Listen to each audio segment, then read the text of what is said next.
Okay, so back to our case.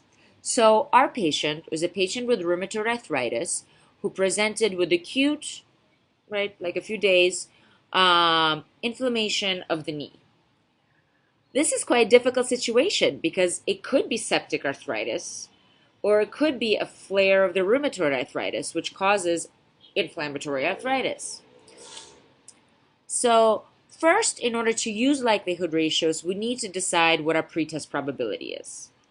And so, in the setting when we know the prevalence of a disease in the population, that's easy. The pretest probability is the prevalence of the disease. So, for the case of septic arthritis, as I told you 2 slides ago, among all patients presenting to emergency department with acute arthritis, 18% were found to have septic arthritis. We're going to take that as a pretest probability.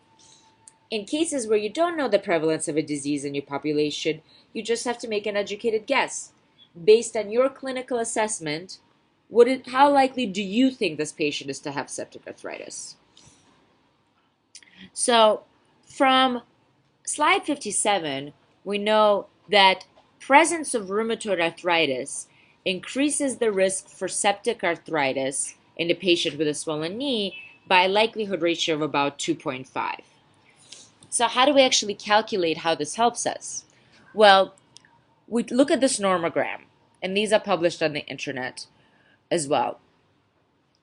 And you take your pretest probability, you basically put an arrow through the number 2.5, which is the likelihood ratio, and you come out with your post-test probability. So before you knew this patient had septic arthritis, any swollen knee, 18% chance that it was septic. Now that you know she has rheumatoid arthritis, it is 38% likely that this patient has septic arthritis.